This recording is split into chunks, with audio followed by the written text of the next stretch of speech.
محترم ناظرین و سامعین، السلام علیکم ورحمۃ اللہ تعالی وبرکاتہ۔ جامعہ انواریہ اور تصوف ریسرچ سینٹر کے زیر اہتمام درس تصوف کی کتاب فوائد الفوائد کی ریکارڈنگ جاری و ساری ہے۔ اب تک اس کتاب کی 15 مجلسیں مکمل ہو چکی ہیں۔ انشاءاللہ عز و جل آج 16ویں مجلس سے آغاز ہوگا۔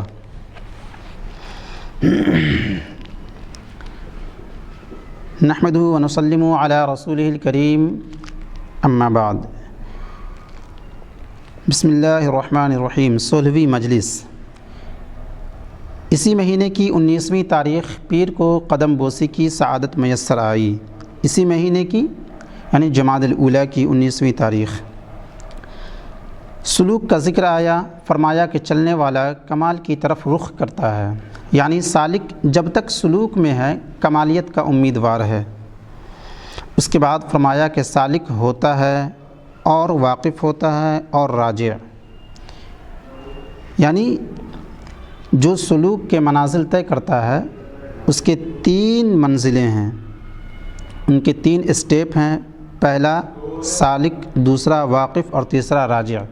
یہ سلوک کی ایک دوسری قسم ہے۔ سبوں کے معنی یہاں خود بیان فرما رہے ہیں محبوب الہی حضرت نظام الدین اولیاء علیہ رحمۃ الرضوان۔ چنانچہ سالک تو وہ ہے جو راستہ چلتا ہے، اور واقف وہ ہے کہ جس کو وقفہ پڑ جاتا ہے۔ وقفہ یعنی ٹھہراؤ، اور یہ وقفہ کسی لغزش، کسی خطا کی بنا پر ہوتا ہے۔ بندے نے عرض کی کہ کیا سالک کو بھی وقفہ پڑتا ہے؟ فرمایا ہاں، جب بھی سالک کی طاعت میں کوئی فطور پڑتا ہے، یعنی کوئی خرابی، جیسے کہ طاعت کا ذوق نہ رہے، تو اس کے لیے وقفہ ہوتا ہے۔ اگر جلدی ہوشیار ہو جائے اور حق تعالیٰ کی طرف رجوع ہو تو پھر سالک ہو سکتا ہے، اور اگر خدا کی پناہ اسی حال پر جمع رہے، یعنی اگر اس نے کوئی غلطی کی، اس سے کوئی خطا سرزد ہو گئی اور رجوع نہ کیا، توبہ نہ کیا، بلکہ اسی غلطی پر جمع رہے، تو اس کا خطرہ ہے کہ راجع ہو جائے، یعنی سلوک کی منزل سے ہٹ سکتا ہے۔ اس کے بعد اس راہ کی لغزش کی 7 قسمیں بیان فرمائی۔ نمبر 1 اعراض، نمبر 2 حجاب، نمبر 3 تفاصل، نمبر 4 سلب مزید، نمبر 5 سلب قدیم، نمبر 6 تسلی، اور نمبر 7 عداوت۔ ان قسموں کی تمثیل اور تفصیل میں فرمایا کہ جیسے 2 دوست ہوں، عاشق اور معشوق ایک دوسرے کی محبت میں ڈوبے ہوئے، اس درمیان اگر عاشق سے کوئی حرکت یا کام یا بات یا فعل ایسا ہو جائے جو اس کے دوست کی پسند کا نہ ہو، تو وہ دوست اس سے اعراض کرتا ہے، یعنی منہ پھیر لیتا ہے، یعنی منہ موڑ لیتا ہے۔ پس عاشق پر واجب ہے کہ اسی وقت استغفار میں مشغول ہو جائے، یعنی اپنی غلطی کی بخشش طلب کرے اور معذرت چاہے، اور یقیناً اس کا دوست اس سے راضی ہو جائے گا۔ تھوڑی سی بے توجہی یعنی بے میلانیت، تھوڑی سی بے توجہی جو ہوئی تھی جاتی رہے گی، اور اگر وہ محبت کرنے والا اس خطا پر اصرار کرے گا، یعنی بضد رہے گا اور عذر پیش نہیں کرے گا، تو وہ اعراض حجاب تک پہنچ جائے گا۔ حجاب یعنی پردہ۔ معشوق ایک حجاب یعنی پردہ درمیان میں لے آئے گا، جیسے ہی خواجہ ذکرہ اللہ بالخیر، خواجہ ذکرہ اللہ بالخیر، ذکرہ اللہ بالخیر اصل میں صاحب مؤلف امیر حسن علیہ الرحمۃ الرضوان اپنے پیر و مرشد کا جب بھی ذکر کرتے ہیں تو اکثر دعائیہ کلمات کہتے ہیں، جیسے یہاں آپ نے فرمایا ذکرہ اللہ بالخیر، یعنی اللہ تبارک و تعالی خیر کے ساتھ آپ کو یاد رکھے۔ جیسے ہی خواجہ ذکرہ اللہ بالخیر حجاب کی تمثیل میں اس بات پر پہنچے، ہاتھ اونچا کیا اور آستین چہرے مبارک کے سامنے کر لی اور فرمایا کہ مثلاً اس طرح کا حجاب محب اور محبوب کے درمیان ہو جائے گا۔ چنانچہ حضرت محبوب الہی نظام الدین اولیاء نے اپنے ہاتھ کو اوپر کیا، اور جو آستین، اس سے سمجھ میں آتا ہے کہ بزرگان دین اکثر آستین پھیلی ہوئی آستین پہنا کرتے تھے، تو اسی آستین سے آپ کے چہرے مبارک پہ ایک حجاب پڑ گیا، یعنی پردہ کی طرح حائل ہو گیا۔ اور فرمایا جیسے ہی خواجہ ذکر اللہ بالخیر حجاب کی تمثیل میں اس بات پر پہنچے، ہاتھ اونچا کیا اور آستین چہرے مبارک کے سامنے کر لی اور فرمایا کہ مثلا اس طرح کا حجاب محب اور محبوب کے درمیان ہو جائے گا، پس محب یعنی عاشق پر واجب ہوگا کہ معذرت کی کوشش میں رہے اور توبہ کرے، اور اگر اس معاملے میں سستی کرے گا تو وہ حجاب تفاصل میں بدل جائے گا۔ تفاصل یعنی دوری۔ کیا ہوگا یہ کہ وہ دوست اس سے جدائیگی اختیار کر لے گا۔ پس شروع میں اعراض سے زیادہ نہیں تھا، چونکہ معافی نہیں چاہی، حجاب ہو گیا، اور جب اس ناپسندیدگی پر اڑا رہا یعنی ڈٹا رہا تو تفاصل ہو گیا یعنی دوری ہو گئی۔ اگر اس کے بعد بھی وہ دوست معافی نہ مانگے تو سلب مزید واقع ہوگا یعنی دوری اور واقع ہو جائے گی، یعنی اس کے اور اوراد اور طاعت و عبادت کے ذوق میں جو بڑھت تھی وہ واپس لے لی جائے گی، یعنی جو اللہ تبارک و تعالیٰ کی قربیت حاصل ہو رہی تھی، سلوک کے منازل طے کرتے ہوئے جو اللہ تبارک و تعالیٰ کے ایک خاص قربیت اور جو مقام ملنے والا تھا، جو انہیں بڑھوتری ملی تھی، وہ واپس لے لی جائے گی۔ پس اگر اس پر بھی عذر نہ کرے اور اس ہٹ دھرمی پر جمع رہے تو سلب قدیم ہوگا کہ وہ طاعت اور وہ راحت جو مزید یعنی بڑھوتری سے پہلے میسر تھی وہ بھی چھن جائے گی۔ پس اگر یہاں بھی توبہ میں کسر رہ جائے یعنی کمی رہ جائے تو اس کے بعد تسلی ہوگی۔ تسلی کسے کہتے ہیں؟ یعنی اس کے دوست کا دل اس کی جدائی پر مطمئن ہو جاتا ہے، پس اگر پھر بھی توبہ میں سستی ہو تو عداوت پیدا ہو جاتی ہے، اور محبت جو تھی وہ عداوت میں بدل جاتی ہے، نعوذ باللہ منہا، اللہ کی پناہ اس سے۔ 17ویں مجلس۔ اسی مہینے کی 25ویں تاریخ پیر کو قدم بوسی کی دولت ملی۔ کھانا کھلانے کی فضیلت کا ذکر نکلا۔ زبان مبارک سے ارشاد ہوا کہ لوگوں کو کھانا کھلانا بہت اچھی چیز ہے۔ اس دوران فرمایا کہ خواجہ علی فرزند خواجہ بزرگ شیخ رکن الدین اللہ تعالیٰ ان سب کو قیامت میں خیر سے اٹھائے، تاتاری کافروں کے حملے میں گرفتار ہوئے۔ ان کو چنگیز خان کے سامنے لے گئے، اور یہ واقعہ محرم الحرام کی 617ویں ہجری 1220 عیسوی کا قصہ ہے۔ اسی خاندان کے مریدوں میں سے ایک شخص وہاں حاضر تھا۔ وہ دربار میں رسوخ رکھتا تھا، یعنی اثر و رسوخ یعنی رعب و دبدبہ والا تھا۔ جب اس نے خواجہ علی کو گرفتار دیکھا تو حیران رہ گیا، دل میں سوچنے لگا کہ ان کی رہائی کی کیا ترکیب ہو اور ان کا ذکر چنگیز خان کے سامنے کس حیثیت سے کروں۔ اگر کہتا ہوں کہ یہ بڑے بزرگ اور صاحب کرامت خاندان سے ہیں تو اسے کیا معلوم، اور اگر طاعت و عبادت کا ذکر کرتا ہوں تو وہ بھی مؤثر نہ ہوگا، یعنی اثر انداز نہ ہوگا، کارگر ثابت نہ ہوگا۔ مختصر یہ کہ بڑے سوچ بچار کے بعد چنگیز خان کے سامنے گیا اور کہا کہ اس شخص کا باپ بہت بزرگ آدمی تھا، مخلوق کو کھانا کھلاتا تھا، مخلوق یعنی اللہ تبارک و تعالیٰ کے بندے، اس کو رہائی دینی چاہیے۔ چنگیز خان نے پوچھا کہ اپنے لوگوں کو کھانا دیتا تھا یا غیر لوگوں کو؟ اس شخص نے جواب دیا غیر لوگوں کو۔ اپنے لوگوں کو تو سبھی کھلاتے ہیں، مگر اس کا باپ خلق بیگانہ کو کھانا تقسیم کرتا تھا، یعنی اپنے کے علاوہ کو۔ چنگیز خان اس بات سے خوش ہو گیا اور بولا کہ وہ آدمی کیسا نیک ہوتا ہے جو خلق خدا کو کھانا دیتا ہے۔ پس اسی وقت حکم دیا کہ اسے رہا کر دیں اور خلعت بھی عطا کیا، یعنی خلعت جوڑے کو وہ مال، وہ انعام میں دی جانے والی اشیاء، اور خلعت بھی عطا کیا اور معذرت کی۔ اس کے بعد خواجہ ذکرہ اللہ بالخیر نے فرمایا کہ کھانا کھلانا تمام مذہبوں میں پسندیدہ ہے۔ اس کے بعد خطرہ اور عزیمت اور فعل کا ذکر آیا۔ فرمایا اول خطرہ ہے کہ پہلے آدمی کے دل میں کوئی چیز آتی ہے، اس کے بعد عزیمت ہے۔ عزیمت یعنی ارادہ، خیال، یعنی اس خیال پر دل جم جاتا ہے۔ اس کے بعد فعل ہے، یعنی اس عزیمت یعنی ارادے کو عمل تک پہنچاتا ہے۔ اس کے بعد فرمایا کہ عوام کو جب تک کر نہ گزریں نہیں پکڑتے، یعنی اللہ تبارک و تعالیٰ ایک عام بندے مومن سے جو کہ گناہ اگر جب تک نہ کرتا ہو تب تک اس پر گرفت نہیں ہوتی ہے، لیکن خاص بندہ کے تعلق سے وہی فرمانا دیکھیں آگے۔ اس کے بعد فرمایا کہ عوام کو جب تک کر نہ گزرے نہیں پکڑتے، لیکن خواص کی خطرے ہی پر پکڑ ہو جاتی ہے۔ لوگوں کو چاہیے کہ ہر حال میں خدا کی طرف رجوع رہیں، یعنی پلٹتے رہیں، اسی کی طرف متوجہ رہے، کیونکہ خطرہ اور عزیمت اور فعل سب حق تعالیٰ کے پیدا کیے ہوئے ہیں۔ ہر صورت میں حق کی پناہ مانگے۔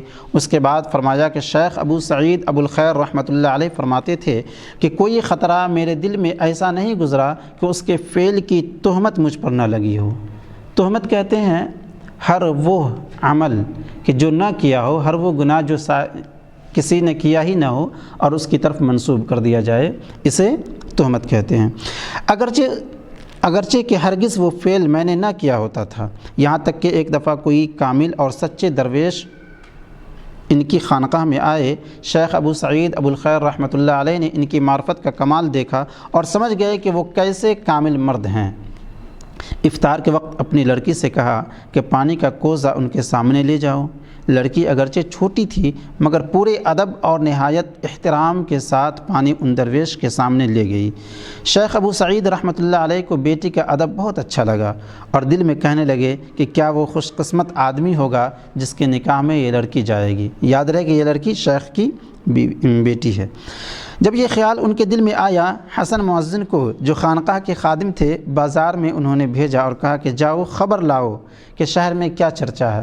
حسن مؤذن بازار میں گئے اور واپس آ کر شیخ سے کہا کہ بازار میں آج میں نے ایک ایسی بات سنی ہے کہ کسی کان میں اس کے سننے کی طاقت نہیں۔ شیخ بولے کہ کہو۔ حسن نے جواب دیا کہ وہ بات میری زبان پر کیسے آئے؟ شیخ نے حکم دیا کہ جو کچھ تم نے سنا ہے وہ کہہ گزرو۔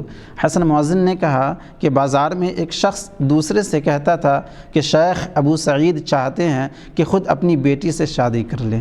شیخ ہنسے اور بولے کہ میرے اس خطرے ہی پر میرا مواخذہ ہو گیا، یعنی میری پکڑ ہو گئی۔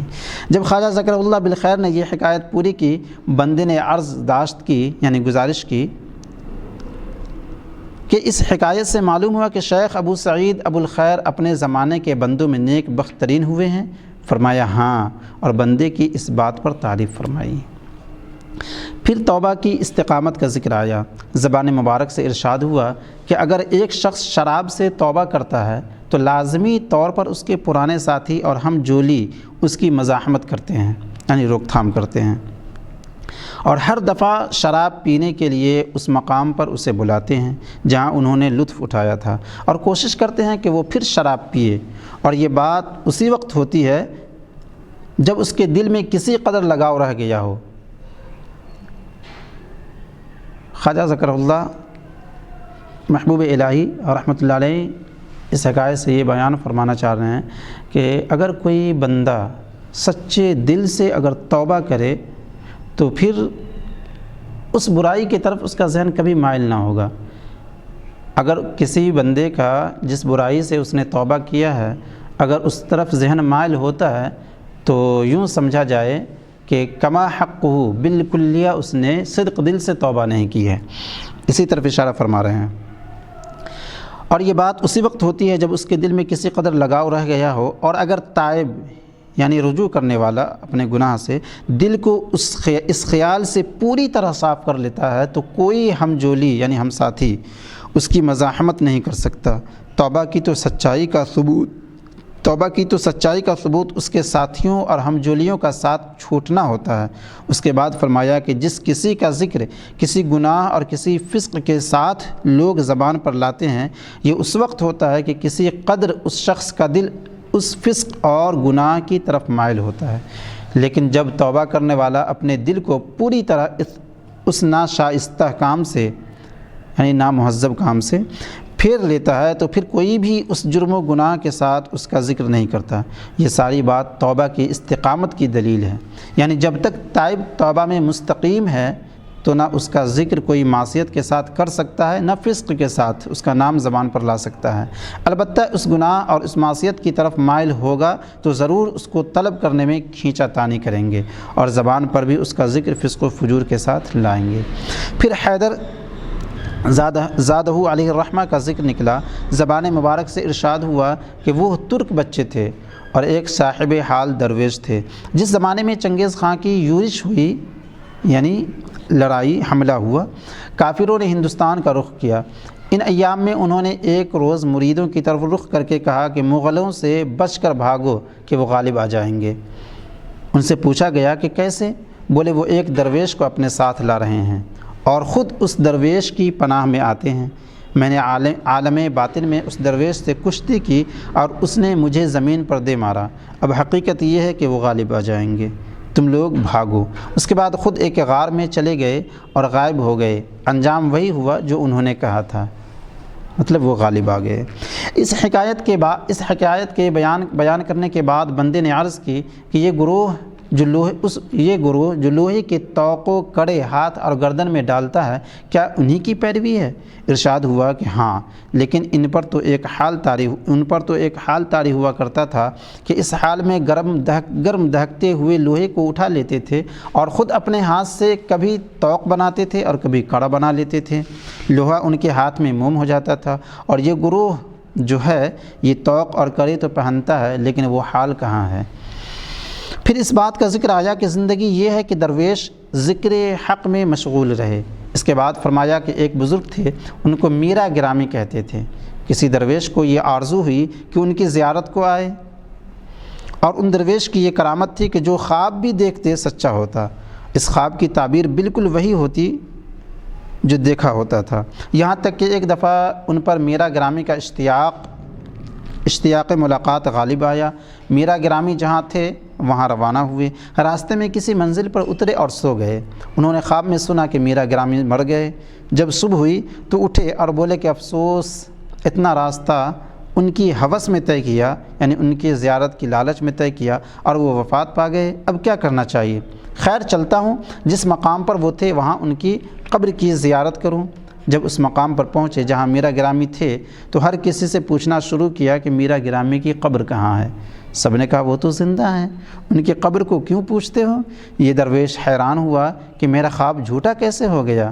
الغرض میرا گرامی کی خدمت میں آیا اور سلام کیا۔ میرا گرامی نے سلام کا جواب دیا اور کہا اے خواجہ، معنی کے اعتبار سے تمہارا خواب سچا تھا، کیونکہ میں مسلسل یاد حق میں مشغول رہتا ہوں۔ اس رات کو اس کے غیر میں مشغول ہوا، یہ ندا عالم میں کر دی گئی کہ میرا گرامی مر گیا۔ واللہ عالم۔ وہی عوام جب تک کہ غلطی نہ کرے، یعنی اس غلطی پر عمل نہ کرے، تب تک اس کی پکڑ نہیں ہوتی ہے، لیکن خواص لوگ جب ان کے ذہن میں صرف خیال ہی آ جائے غلطی کرنے کا تو ان کی گرفت ہو جاتی ہے۔ 18ویں مجلس اسی سال ماہ جمادی الاخری کی 13ویں تاریخ جمعرات کو قدم بوسی کی دولت حاصل ہوئی۔ روزے کی گفتگو ہو رہی تھی۔ زبان مبارک سے فرمایا کہ ایک روایت میں آیا ہے رسول اللہ صلی اللہ علیہ وسلم ہر ماہ 3 روزہ رکھا کرتے تھے، البتہ یہ معلوم نہیں کہ وہ 3 روز کون سے ہیں۔ اس کے بعد فرمایا کہ آداب درویشی یہ ہیں کہ 3/4 سال روزہ رکھا جائے، یعنی 1 سال میں 4 مہینے۔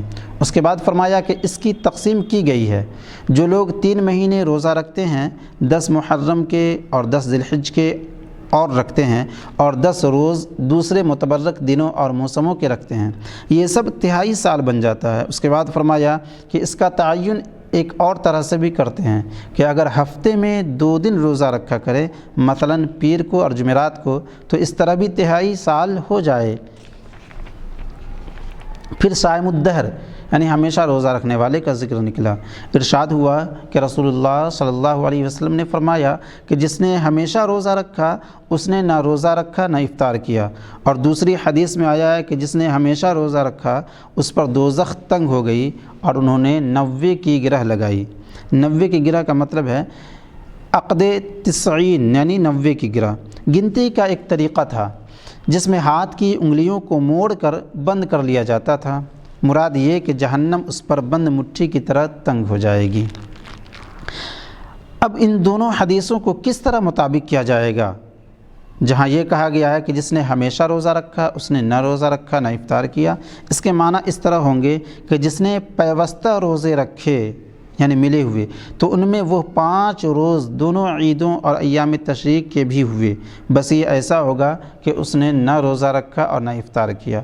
اور جس نے متواتر روزے رکھے مگر ان 5 روز افطار کیا، کھایا پیا، اس پر تنگ ہو گئی دوزخ جس طرح نوے کی گرہ، یعنی اس شخص کی گنجائش نہیں ہوگی دوزخ میں جیسے کہ نوے کے گرہ میں کسی چیز کی گنجائش نہیں ہوتی۔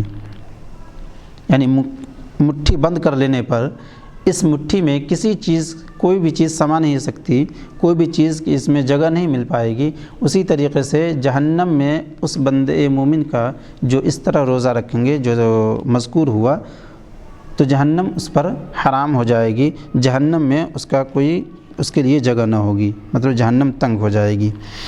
اس کے بعد خواجہ ذکرہ اللہ بالخیر نے زبان مبارک سے ارشاد فرمایا کہ جو مسلسل روزے رکھتا ہے اس کو عادت ہو جاتی ہے اور روزے کی تکلیف اس پر آسان ہو جاتی ہے، پس ثواب اس میں زیادہ ہوگا کہ ایسا روزہ رکھیں جو نفس پر زیادہ دشوار ہو، اور اس روزے کو روزہ داؤدی کہتے ہیں کہ ایک روزہ رکھا اور دوسرے روز افطار کیا، یعنی کھایا پیا۔ 19ویں مجلس اسی مہینے کی 19ویں تاریخ بدھ کو قدم بوسی کی دولت حاصل ہوئی۔ جیسے ہی بندے نے سر زمین پر رکھا، ارشاد ہوا کہ ظہر کی نماز کے بعد 10 رکعت نماز پڑھو 5 سلاموں سے، اور ان 10 رکعتوں میں قرآن کی آخری 10 سورتیں پڑھو۔ اس کے بعد فرمایا کہ اس نماز کو نماز خضر کہتے ہیں، یعنی خضر علیہ السلام جو گزرے ہیں وہی نماز خضر۔ تحقیق یہ ہے کہ حضرت خضر علیہ السلام کی نماز ہے، تحقیق یہ ہے کہ حضرت خضر علیہ السلام کی نماز ہے، جو کوئی یہ نماز پڑھتا ہے حضرت خضر علیہ السلام سے اس کی ملاقات ہوتی ہے۔ اس کے بعد سنت نمازوں میں سورتوں کا تعین فرمایا۔ صبح کی نماز کی سنتوں میں فاتحہ کے بعد علم نشرح لہ اور علم تر کیف، اور نماز ظہر کی 4 رکعتوں میں سے ایک میں سورہ قل یا ایھا الکافرون تا قل ھو اللہ احد، اور نماز ظہر کی 2 رکعت سنت میں آیت الکرسی اور آمن الرسول، اور عصر کی نماز کی سنتوں میں اذا زلزلت الارض سے الہاکم التکاثر تک، اور شام کی نماز کی سنتوں میں سورہ کافرون، سورہ اخلاص اور سونے کی نماز یعنی عشاء کی نماز میں آیت الکرسی اور آمن الرسول اور شہد اللہ انہ اور قل ھو اللہ قل اللہم مالک الملک تؤتی الملک من تشاء، اور عشاء کی نماز کی 2 رکعت سنت میں قل یا ایھا الکافرون اور اخلاص، اور نماز وطر میں انا انزلنا سورہ کافرون اور سورہ اخلاص۔ یعنی اس مجلس میں محبوب الہی علیہ رحمت الرضوان اپنے مرید خاص سے نماز کے تعلق سے، خاص نماز کے تعمیل کا حکم، ایک خاص نماز کے تعلق سے فرماتے ہیں کہ تم یہ نماز پڑھو تو حضرت خضر علیہ السلام سے ملاقات ہوگی، اور پھر 5 وقتی نماز کی جو سنتیں ہیں ان سنتوں میں کون کون سے سورہ پڑھنا ہے ان کے تعلق سے بیان فرمایا۔ 20ویں مجلس اسی مہینے کی 27ویں تاریخ جمعرات کو قدم بوسی کی سعادت حاصل ہوئی۔ قدم بوسی یعنی قدم چومنے کی سعادت حاصل ہوئی۔ ذکر صبر جمیل کا ہو رہا تھا، اس معنی میں کہ خلق میں عزیزوں کی وفات پر جو لوگ صبر کرتے ہیں وہ بڑا کام کرتے ہیں، برخلاف ان کے جو بے صبری کا مظاہرہ کرتے ہیں اور مرنے والے کا نام لے لے کر بین کرتے ہیں، یعنی رونا مطلب روتے ہیں، بین کرنا مطلب رونا گر گرانا، یہ کچھ اچھی چیز نہیں ہے۔ اس درمیان فرمایا کہ کہتے ہیں حکیم بقرات کے 20 لڑکے تھے، ایک ہی دن میں اس کے 20 کے 20 لڑکے مر گئے، شاید چھت ان پر گر پڑی تھی، 20 لڑکے ہلاک ہو گئے۔ جب یہ خبر بقرات کو پہنچائی گئی تو بھی اس حادثے پر اس نے اپنی طبیعت کو متغیر نہیں کیا، یعنی بدلا نہیں۔ اس سلسلے میں حکایت بیان فرمائی کہ مجنوں کو خبر کی گئی کہ لیلی مر گئی، بولا کہ تف ہے مجھ پر کہ ایسے سے میں نے دوستی ہی کیوں کی جو مر جائے۔ اس کے بعد جب رات ہو گئی تو جمعے کی رات تھی، کوئی عورت خدمت میں آئی اور بیعت کی۔ عورتوں کی صلاحیت کے ثمرے کے بارے میں بہت سے نکتے بیان فرمائے۔ اسی درمیان فرمایا کہ ایک خاتون تھیں اندرپت میں، ان کو فاطمہ پکارتے تھے، بڑی باعفت و باصلاحیت یعنی بڑی پاک دامن و باصلاحیت تھی۔ چنانچہ بارہا شیخ الاسلام فرید الدین قدس اللہ سرہ العزیز کی زبان مبارک پر آیا کہ وہ عورت ایک مرد ہے۔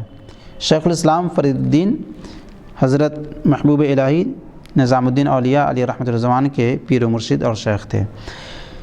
وہ عورت ایک مرد ہے جس کو عورتوں کی صورت میں بھیجا گیا ہے۔ اس کے بعد فرمایا کہ درویش لوگ نیک عورتوں اور نیک مردوں کی حرمت سے جو دعا مانگتے ہیں تو پہلے نیک عورتوں کی دعائی دیتے ہیں، اس اعتبار سے کہ نیک عورتیں کم ہوتی ہیں۔ اس کے بعد فرمایا کہ جب شیر جنگل سے نکلتا ہے تو کوئی نہیں پوچھتا کہ یہ شیر نر ہے یا مادہ۔ یعنی بات تو جب ہے کہ آدم کا فرزند طاعت و تقوی میں مشہور ہو، چاہے مرد ہو چاہے عورت۔ یعنی اس حکایت سے عورت کی فضیلت بیان فرمانا چاہ رہے ہیں۔ اس کے بعد پارساؤں کی فضیلت اور ان کی حکایت کے سلسلے میں یہ دو مصرعے زبان مبارک پر آئے: اگر میں نیک ہوں تو ان میں میرا حشر ہو، اور اگر بد ہوں تو ان کے طفیل مجھے بخش دیا جائے۔ 21ویں مجلس اسی سال ماہ مبارک رجب المرجب کی 13ویں تاریخ ہفتے کو قدم بوسی کی دولت حاصل ہوئی۔ بندے سے پوچھا کہ تم زیادہ تر کن لوگوں کے ساتھ اٹھتے بیٹھتے ہو؟ بندے نے آپ کے بعض بزرگ مریدوں کے نام لیے اور عرض کیا کہ ان کی خدمت میں رہتا ہوں۔ آفرین فرمائی، یعنی شاباشی دی، اور یہ شعر زبان مبارک پر آیا: عاشقوں کے ساتھ بیٹھو اور عاشقی کا غم کھاؤ، اور جو عاشق نہ ہو اس سے قربت کم رکھو، یعنی اس سے لگاؤ کم رکھو۔ یہ شعر پڑھا اور اس کے بعد فرمایا کہ یہ ابو سعید ابو الخیر رحمۃ اللہ علیہ کا کہا ہوا ہے۔ پھر فرمایا کہ مشائخ کا طریقہ یہ ہے کہ جب کسی کا حال معلوم کرنا چاہتے ہیں تو پوچھتے ہیں کہ فلاں کن لوگوں میں اٹھنا بیٹھنا رکھتا ہے۔ اس سے معلوم ہو جاتا ہے کہ وہ کس قبیل کا ہے، یعنی کس سے تعلق رکھتا ہے، کس حیثیت کا ہے۔ اس سے یہ بھی سمجھ میں آیا کہ انسان کا کردار اس کے ساتھیوں سے سمجھ میں آتا ہے۔ جس کا ساتھی نیک، صالح اور با عظمت والا ہو، یقینی طور پر وہ انسان بھی عظمت والا ہوگا اور نیک ہوگا۔ پھر لیلۃ الرغائب کی فضیلت کا ذکر آیا۔ لیلۃ الرغائب ابھی فرما رہے ہیں کہ کسے کہتے ہیں۔ پھر لیلۃ الرغائب کی فضیلت کا ذکر آیا۔ فرمایا کہ رغائب جمع ہے رغیب یا رغیبہ کی، یعنی اس رات میں بہت سی نیکیاں ہیں۔ رغیبہ یعنی مرغوب، جس کی طرف انسان رغبت رکھتا ہو، یعنی اس رات میں بہت سی نیکیاں ہیں لیلۃ الرغائب میں۔ زبان مبارک سے فرمایا کہ ایک نماز جو لیلۃ الرغائب میں آئی ہے، جو کوئی اس کو ادا کرتا ہے وہ اس سال میں نہیں مرتا۔ اس کے بعد فرمایا کہ ایک شخص تھا جو برابر یہ نماز پڑھتا تھا۔ جس سال اس کی وفات ہونی تھی، جب سال ختم پر آیا تو وہ رات جو لیلۃ الرغائب ہونی تھی اسی کے دن میں وفات پائی، یعنی اس پورے سال تک جی لیا۔ پھر حضرت اویس قرنی رضی اللہ تعالیٰ عنہ کی نماز کا ذکر آیا۔ ارشاد ہوا کہ یہ نماز 3، 4، 5ویں رجب کو ہے۔ اس کے بعد فرمایا کہ 13ویں، 14ویں، 15ویں بھی آیا ہے۔ پھر فرمایا کہ ایک روایت سے اس طرح بھی ہے کہ 23ویں یا 24ویں یا 25ویں۔ اس کے بعد اس نماز کی فضیلت میں بہت کچھ ارشاد فرمایا۔ اسی مناسبت سے حکایت بیان فرمائی کہ مدرسے معزہ میں ایک مولوی تھے جنہیں مولانا زین الدین کہتے تھے۔ بڑے دانش مند آدمی تھے، جو بھی مسئلہ ان سے پوچھا جاتا شافی جواب دیتے اور مباحثے میں فلسفیانہ طریقے سے حصہ لیتے۔ ان سے ان کی تعلیم کا حال پوچھا گیا، بولے میں نے کچھ بھی نہیں پڑھا ہے اور کسی کی شاگردی نہیں کی ہے۔ جب بوڑھا ہو گیا تو ایک دفعہ خواجہ اویس قرنی رحمۃ اللہ علیہ کی نماز پڑھی اور دعا کی کہ الہی میں بڑھاپے کو پہنچ گیا اور کچھ تعلیم حاصل نہ کی، مجھے علم کرامت فرما۔ اللہ تعالیٰ نے اس نماز کی برکت سے علم کا دروازہ مجھ پر کھول دیا، یہاں تک کہ جس مسئلے کی گفتگو آتی ہے میں بخوبی اس کی تشریح کرتا ہوں اور پوری درستی کے ساتھ، یعنی بالکل صحیح سالم اسے بیان کرتا ہوں۔ اس کے بعد فرمایا کہ آخر رجب میں بھی ایک نماز آئی ہے۔ درازی عمر کے لیے اس سلسلے میں حکایت بیان فرمائی کہ شیخ بدر الدین غزنوی علیہ رحمت والغفران متواتر یہ نماز پڑھتے تھے، یعنی لگاتار پے در پے۔ اس کے بعد فرمایا کہ میں نے شیخ ضیاء الدین پانی پتی علیہ رحمہ کے صاحبزادے شیخ نظام الدین سے سنا ہے کہ جس سال میں شیخ بدر الدین غزنوی علیہ رحمت والغفران کی وفات تھی، اس سال انہوں نے یہ نماز ادا نہیں کی۔ ان سے کہا گیا کہ اس سال یہ نماز آپ نے کیوں نہیں ادا کی؟ بولے میری عمر میں اب کچھ باقی نہیں ہے۔ وہی ان کی وفات کا سال تھا۔ 22ویں مجلس اسی سال ماہ رجب کی 23ویں تاریخ منگل کو قدم بوسی کی دولت حاصل ہوئی۔ کعبے اور اس کی عمارت اور اس کی خرابی کا ذکر آیا۔ ارشاد ہوا کہ کعبے کو 2 بار خراب کیا گیا ہے۔ رسول علیہ الصلاۃ نے فرمایا ہے کہ کعبے کو 2 بار خراب کریں گے، تیسری بار آسمان پر لے جائیں گے اور یہ آخر زمانے میں ہوگا۔ اس کے بعد قیامت برپا ہو جائے گی، یعنی قیامت آ جائے گی۔ اور اس طرح ہوگا کہ جب قیامت قریب آئے گی تو بتوں کو لائیں گے اور کعبے میں رکھیں گے، اور وہ قبیلہ کہ جس کا نام اوس ہوگا اس کی عورتیں آئیں گی اور ان بتوں کے سامنے رقص کریں گی یعنی ناچیں گی۔ اس وقت کعبے کو آسمان پر اٹھا لیا جائے گا۔ 23ویں مجلس۔ اسی سال شعبان کی 11ویں تاریخ ہفتے کو قدم بوسی کی سعادت ہاتھ آئی۔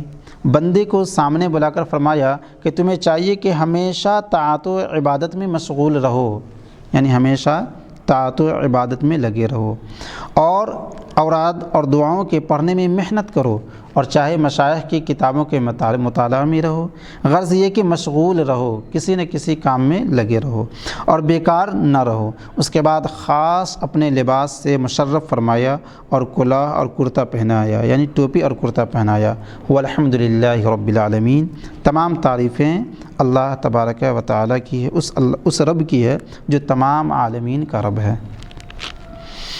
اسی میں 24ویں مجلس۔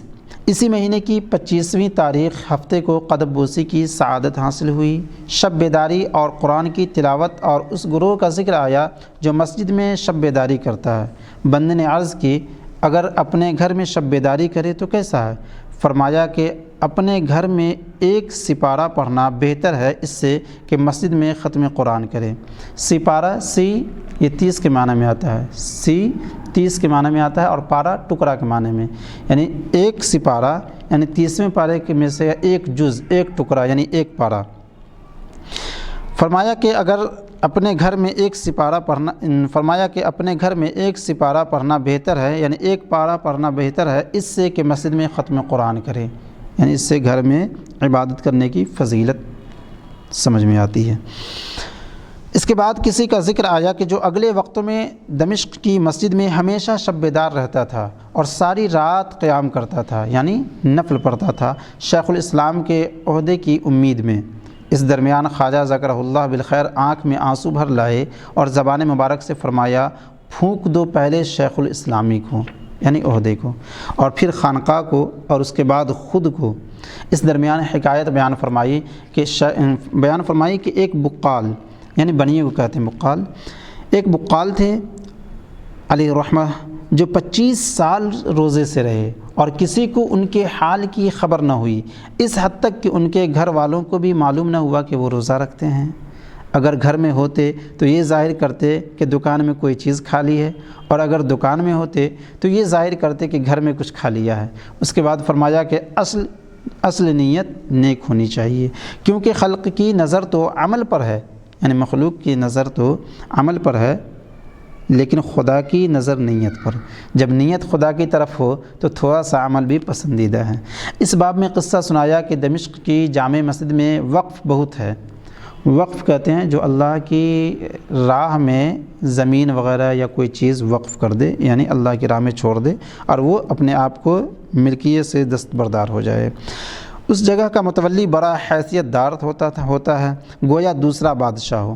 اس درجے کے اگر بادشاہ کو مال کی ضرورت ہو تو متولی سے قرض لیتا ہے۔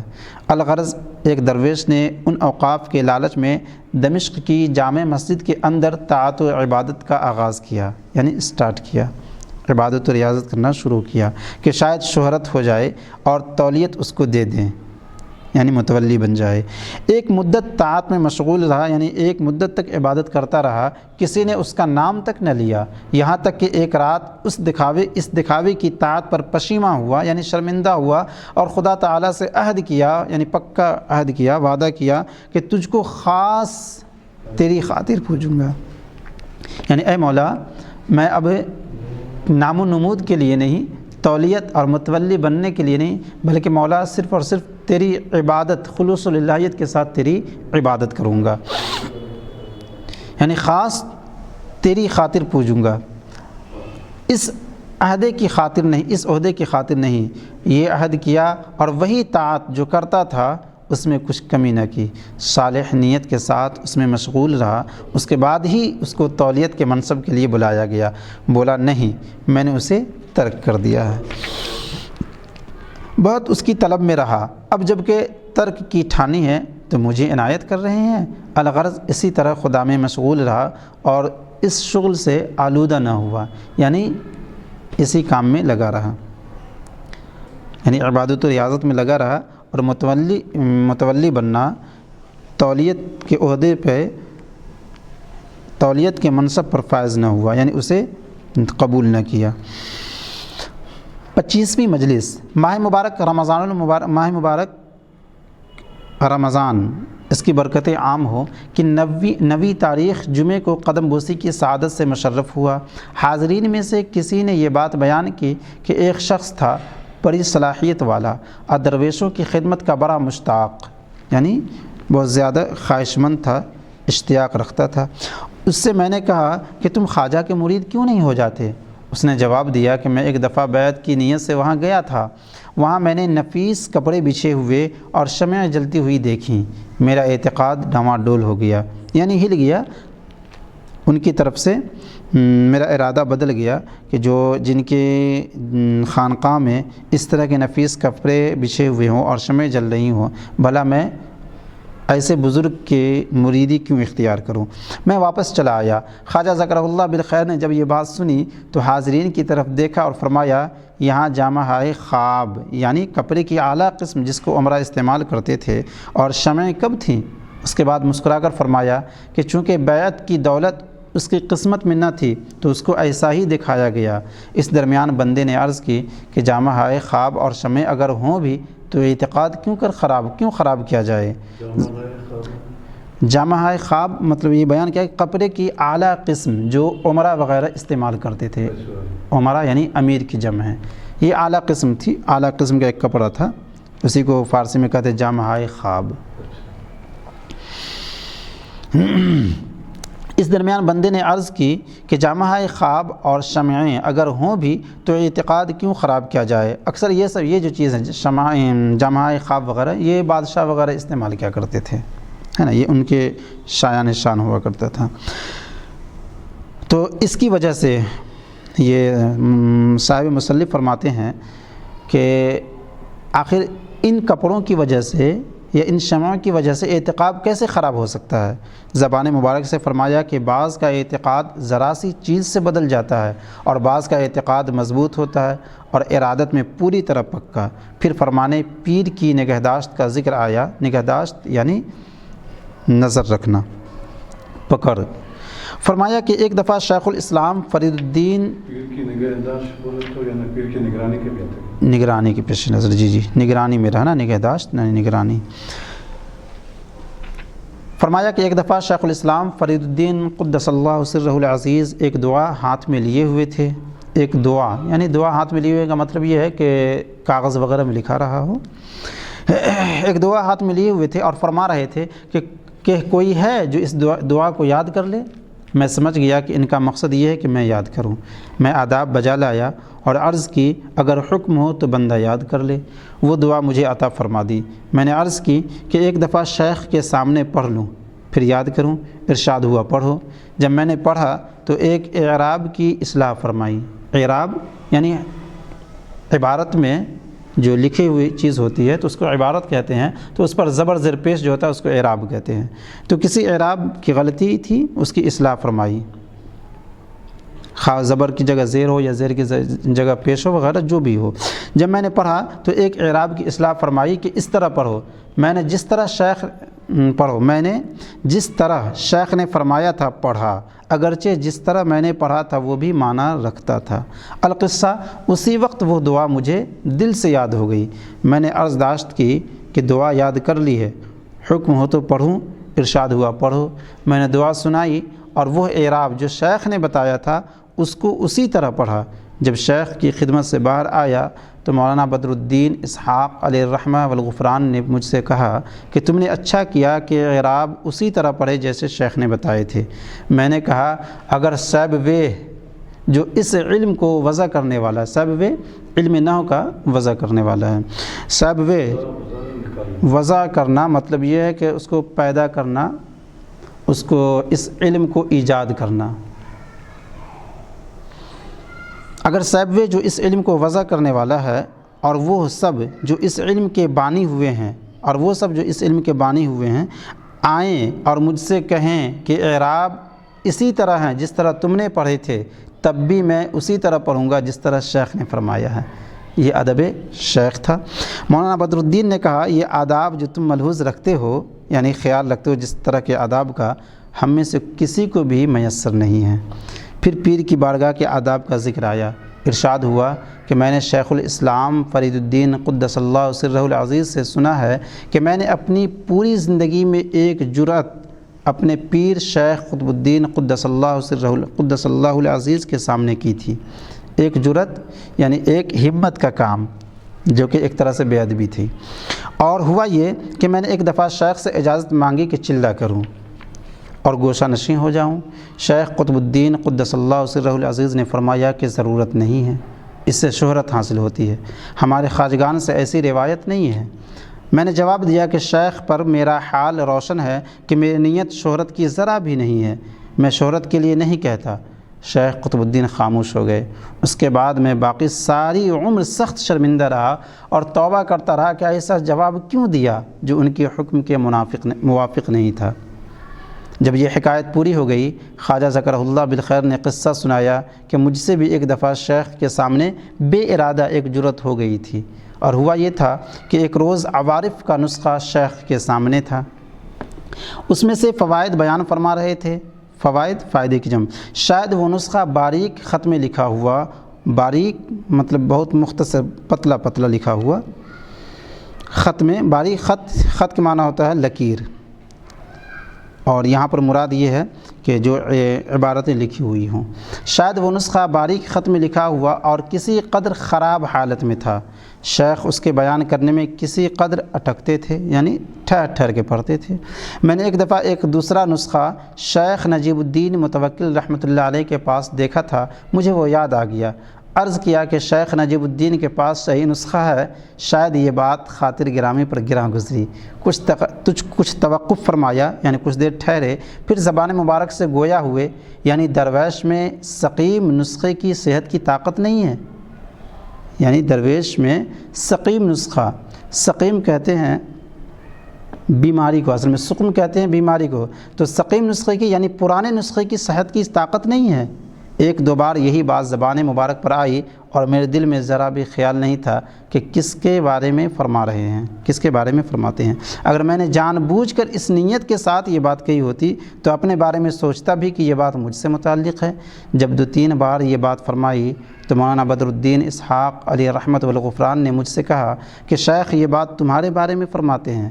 میں کھڑا ہو گیا اور سر ننگا کر لیا اور شیخ کے قدموں پر گر پڑا اور عرض کی کہ پناہ بخدا جو اس بات سے میرا مقصود مخدوم کی طرف کنایا رہا ہو، میں نے ایک نسخہ دیکھا تھا، اس کا ذکر کر دیا، میرے دل میں اور کوئی چیز نہیں تھی۔ ہر چند کہ میں معذرت کرتا تھا، ناخوشی کا اثر اسی طرح شیخ میں دیکھتا تھا۔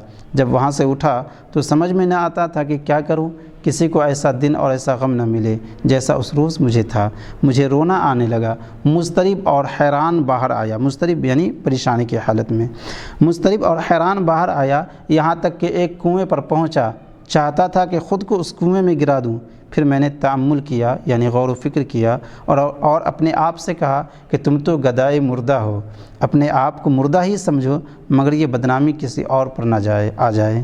اس حیرت و حسرت میں سراسیمہ ہو کر باہر جنگل کی طرف نکل گیا اور آپ گریو زاری کرتا رہا، یعنی حیرت و حسرت میں بہت حیران و پریشانی میں سراسیمہ ہو کر باہر نکل گیا اور جنگل کی طرف نکل گیا اور آپ گریو زاری کرتا رہا، یعنی بہت روتا رہا، خود کو کوستا رہا۔ خدا ہی جانتا ہے کہ اس وقت میرا کیا حال تھا، اس وقت میرا کیا حال تھا۔ الغرض شیخ کے ایک صاحبزادے تھے، یعنی بیٹے تھے، شہاب الدین لقب، میرے اور ان کے درمیان محبت کا تعلق تھا۔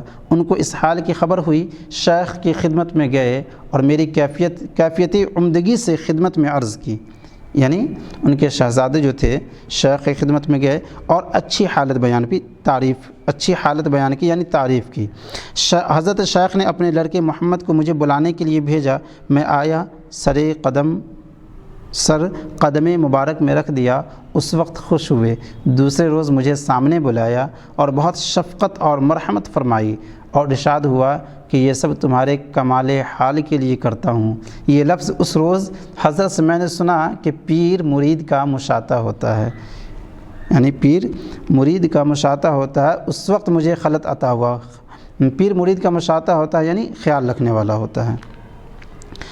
دراصل مشاطہ اس کو کہتے ہیں کہ جب لڑکیوں کی شادی ہوتی ہے اور جو عورتیں اس دلہن کو سجاتی ہیں تو ان عورتوں کو مشاطہ کہتے ہیں۔ تو پیر مرید کا مشاطہ ہوتا ہے، مطلب یہ ہے کہ پیر مرید کو سنوارنے والا اور سجانے والا ہوتا ہے، یعنی اللہ تبارک و تعالیٰ کی بارگاہ میں، یعنی سجا دینا، سنوار دینا، یعنی اس طرح بنا دینا کہ وہ مقرب اللہ تبارک و تعالیٰ کی بارگاہ میں جائے تو مکمل عمدہ حالت میں اچھی عبادتیں، اچھی ریاضتیں لے کر کے۔ اس وقت مجھے خلط عطا ہوا اور اپنے خاص لباس سے مشرف فرمایا۔ خلط وہی جوڑے کو کہتے ہیں، انعام و اکرام کو۔ والحمدللہ رب العالمین۔ 26ویں مجلس اسی سال اور اسی مہینے کی 21ویں تاریخ بدھ کو قدم بسی کی دولت تک رسائی ہوئی۔ طاعت کی کوشش کا ذکر نکلا۔ طاعت یعنی عبادت۔ زبان مبارک سے ارشاد ہوا کہ شروع میں جب لوگ طاعت کا آغاز کرتے ہیں تو یقیناً نفس پر گراں گزرتا ہے اور دشوار نظر آتا ہے۔ گراں گزرنا مطلب ہے دشوار، بوجھ۔ لیکن جب کوئی دل سے اس میں لگ جاتا ہے تو حق تبارک و تعالیٰ توفیق عطا فرماتا ہے اور اس کام کو اس پر آسان کر دیتا ہے۔ اسی طرح جو بھی کام ہو ابتدا میں مشکل لگتا ہے، یعنی اسٹارٹنگ میں مشکل لگتا ہے، مگر جب لوگ شروع کر دیتے ہیں تو آسانی سے پورا ہو جاتا ہے۔ اور یہ واقعی ایسا ہے کہ جب آپ کسی کام کو جب تک آپ نہ کریں ہو، دقت اور پریشانی بہت زیادہ محسوس ہوتی نظر آتی ہے، لیکن جب آپ اس کو کرنے لگیں تو اللہ تبارک و تعالیٰ اسباب مہیا فرما دیتا ہے اور وہ کام پورا بھی ہو جاتا ہے۔ اس کے بعد حکایت بیان فرمائی کہ شیخ نجیب الدین متوکل رحمۃ اللہ علیہ کی بارہا خواہش ہوئی کہ جوامع الحکایات کی ایک کاپی نقل کرا لیں۔ آمدنی بہت محدود تھی، یعنی بہت کم تھی، اور کتابت کا سامان اور کاتب کی اجرت بڑی ناقابل برداشت، یہاں تک کہ اگر کاغذ حاصل کرتے تو کتابت کا خرچ نہ ہوتا، اور اگر یہ خرچ ہاتھ آتا تو کاغذ اور دوسرا سامان نہ ہوتا۔ الغرض ایک روز حمید نامی ایک کاتب ان کے پاس آئے۔ شیخ نجیب الدین نے فرمایا کہ ایک زمانے سے آرزو ہے، یعنی خواہش ہے کہ جوامع الحکایات کو لکھواؤں، مگر کسی طرح میسر نہیں آتا۔ حمید نے عرض کی اس وقت کیا موجود ہے؟ شیخ نے فرمایا 1 درم۔ حمید نے وہ 1 درم لیا اور اس سے کاغذ خرید لایا اور کتابت کرنے لگا۔ ظاہر ہے 1 درم میں چند ہی کاغذ آئے ہوں گے۔ مختصر یہ کہ اس نے ابھی ان کاغذوں پر کتابت مکمل بھی نہ کی تھی کہ دوسری نظر مطلب جو نظر و نیاز ہوتا ہے، تحفتاً کوئی مال و زر جو کسی شیخ کو دی جاتی ہے، یا آج کل علماء وغیرہ کو جو نظر و نیاز دیے جاتے ہیں، بس وہی دوسری نظر حضرت متوکل کو پہنچ گئی اور مزید کاغذ کا سامان ہو گیا اور دوسری چیزیں بھی فراہم ہو گئی اور کتابت کی اجرت بھی اسی میں سے نکل آئی۔ کس طریقے سے دیکھیں راہ ہموار ہو رہے ہیں۔ اس کے بعد متواتر یعنی پے در پے کچھ نہ کچھ آتا رہا اور وہ کتاب بہت جلد اور خوبی کے ساتھ مکمل ہو گئی۔ خلاصہ یہ کہ جب کام کی ابتدا ہو گئی تو پورا بھی ہو گیا۔